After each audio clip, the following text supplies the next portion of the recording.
My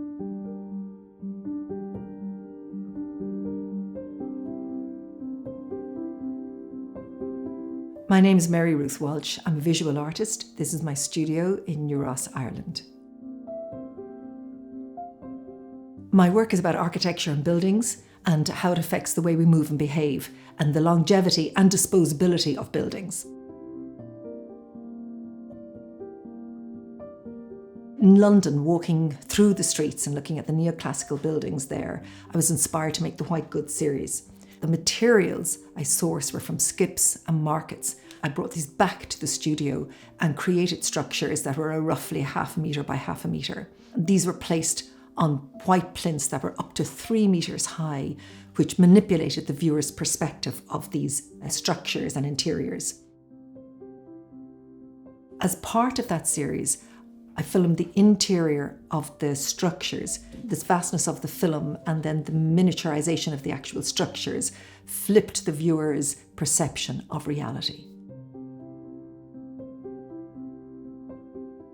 These models are architectural proposals. They're cast from ordinary throwaway plastic packaging.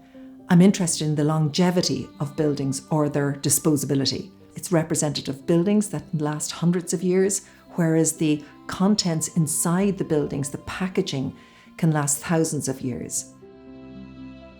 Instead of using plinths for this architectural proposal, I've used empty packaging and empty chocolate boxes. The materiality of the buildings are very important. They're clean, white, smooth, perfect. I'm elevating something that is normally disposable.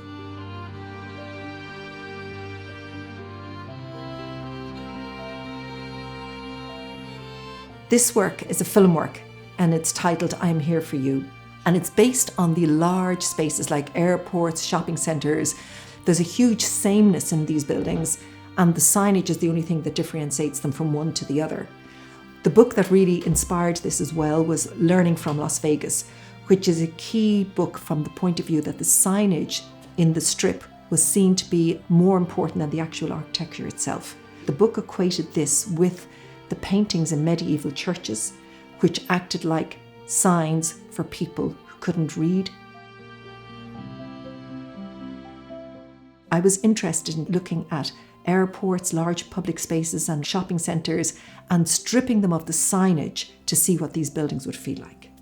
Plastic veneers after plastic veneers and veneers, which seem to go on constantly. The really interesting thing about these veneers is if they were damaged, they were placed.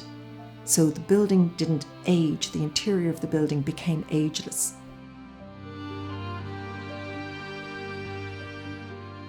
The Beautiful Building series was inspired by a train journey in Germany, passing by factories and buildings that seemed to go on forever. They appeared to be lit from the inside and have no signage. It made me very curious about what was being manufactured inside them. I decided to flip the signage and put the idea of what was manufactured inside on the outside of the structures of the building.